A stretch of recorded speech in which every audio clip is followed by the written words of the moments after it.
How many times have you found yourself standing in front of an opportunity, but hesitated without understanding why? It seems like, sometimes, the biggest obstacle between us and our goals is ourselves. The feeling of being stuck in a cycle of self-sabotage can be frustrating, but Carl Gustav Jung offers a powerful perspective. The parts of ourselves that we repress, the things we hide in the unconscious, are often responsible for these barriers. Jung's ideas help us overcome mental blocks by integrating those hidden parts and bringing them into the light of consciousness. After all, how can we defeat what we don't even know is sabotaging us? It's fascinating to think that much of our decision-making isn't as conscious as we believe. Carl Jung suggested that the unconscious, this hidden and deep part of our minds, plays a crucial role in our daily choices. Even though we think we're in control, our actions are often guided by internal forces we're unaware of. This raises an interesting question. How much are we really in charge of our lives? Imagine that in critical moments, you feel an inexplicable urge to make decisions that, in hindsight, seem to contradict your goals. This is common because the unconscious, which holds past experiences, repressed desires, and unresolved fears, directly influences what we call rational thinking. In many cases, these unconscious influences can even be wiser than conscious thought itself. This happens because the unconscious gathers a wisdom formed by years of experiences and adaptations that escape our daily awareness. Take, for example, situations where a decision feels instinctive. It seems to come out of nowhere, with little deliberation, but in reality, it's the unconscious working behind the scenes, guiding our choices in ways we don't fully understand. This mechanism not only leads us to important decisions but can also disrupt carefully laid plans, bringing out parts of ourselves that resist the rules and restrictions imposed by the conscious mind. The interplay between the conscious and the unconscious is complex, and the key is to realize that we often don't have the total control we think we do. By understanding this influence better, we can start to bring these hidden forces to the surface, making our decisions more balanced and conscious, and freeing ourselves from impulses and patterns we don't fully grasp. Self-sabotage is a puzzle that often manifests without us noticing, creating invisible blocks that prevent us from moving forward in different areas of life. Picture this: you've planned a big project, full of expectations and motivation, but when it's time to execute, you start finding excuses, procrastinating, or even convincing yourself that the plan isn't that great after all.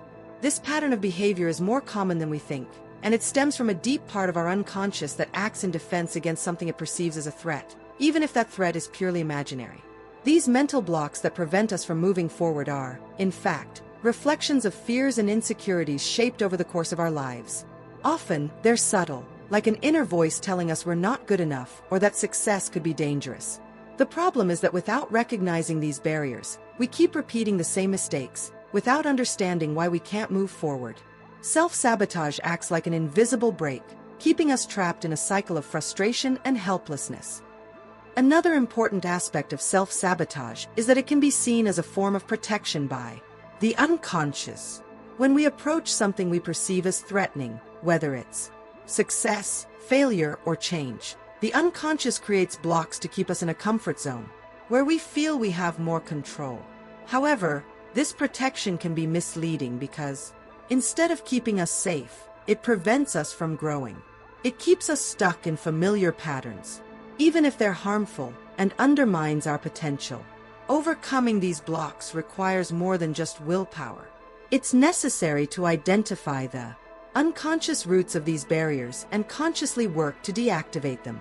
By bringing these hidden dynamics to light, we begin to free our minds from the cycle of self-sabotage, allowing our plans and dreams to unfold without the interference of irrational fears or limiting beliefs.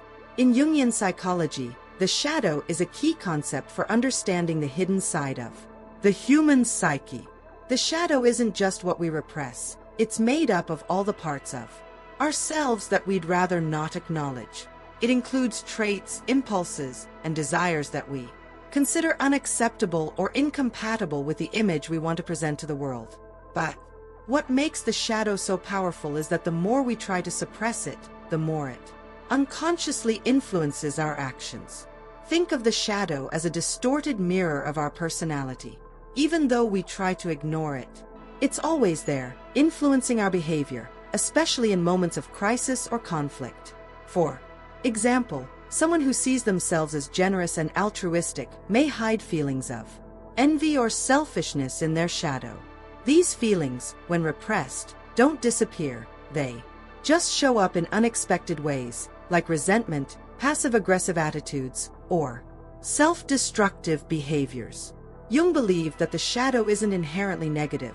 It contains valuable aspects of our personality that have been rejected for various reasons, such as social norms or upbringing. However, by ignoring this part of ourselves, we allow it to act autonomously, often sabotaging our conscious efforts. The shadow expresses itself in subtle ways, through small slips in behavior or decisions that don't make sense at first glance. And by not recognizing it, we continue to be dominated by it. The process of integrating the shadow into consciousness is a crucial step towards self-awareness. This doesn't mean accepting destructive behaviors, but rather understanding where certain impulses come from and learning to manage them in a healthy way. By confronting the shadow, we can transform what was once a source of sabotage into an opportunity for growth. Accepting that we all have a shadow is the first step to living more authentically, because instead of fighting against who we are, we begin to integrate all our facets, both conscious and unconscious. The consequences of self-sabotage can be devastating, especially because we often fail to recognize that we are responsible for our own difficulties. When we repress important parts of our personality, we create an internal misalignment. Our conscious actions move in one direction, while our unconscious impulses pull us in the opposite direction, leading to a constant feeling of frustration and the inability to reach our goals. These repressed parts, which Jung identifies as aspects of the shadow, don't simply disappear by being ignored. They act autonomously, directly interfering with our efforts and decisions. Imagine someone who constantly delays important tasks or avoids necessary confrontations at work, only to later feel guilty or regretful for not following through with their plans. Self-sabotage creates a cycle of unfulfilled promises, unmet goals, and growing dissatisfaction with life. One of the greatest dangers of self-sabotage is that it reinforces limiting beliefs. Each time we fail at something due to unconscious reasons, we feed the idea that we're not capable, creating an internal narrative of failure. Over time, this feeling can spill over into other areas of life, affecting relationships, mental health, and even our self-esteem. Repeating these patterns not only prevents us from progressing, but also traps us in a spiral of self-destructive behaviors. Another important point is that self-sabotage doesn't just affect us individually, it can also impact those around us. Our personal and professional relationships suffer when we fail to recognize and address our own limitations. The person who constantly sabotages themselves may, without realizing it, create barriers between themselves and others, making it harder to build healthy and genuine connections. After all, how can others trust someone who's always standing in the way of their own success? Overcoming self-sabotage is a process of self-discovery and often requires external help. By acknowledging that our unconscious actions have real and profound consequences, we take the first step toward regaining control of our lives. This involves identifying sabotage patterns, confronting the parts of ourselves that are working against our own interests, and gradually transforming these behaviors into conscious and positive actions. Self-sabotage can manifest subtly and in everyday situations, making it hard to realize that we are our own worst enemies. A clear example is when someone tries to achieve financial independence but unconsciously sabotages their own actions due to a repressed desire for human connection. This person may firmly believe they want to be independent, but without realizing it, there's an internal conflict. The desire for self-sufficiency clashes with an unconscious longing for closeness and affection. Imagine someone who's determined to save money, excel at work, and build a solid career. Yet, whenever an important opportunity arises, they find themselves delaying decisions, spending money impulsively, or even turning down promotions. These behaviors may seem contradictory to an outsider, but they make perfect sense when we consider the dynamics of the shadow. The part of the person that craves affection and recognition is acting behind the scenes, sabotaging their conscious efforts to be self-sufficient. This type of self-sabotage doesn't happen in an obvious way.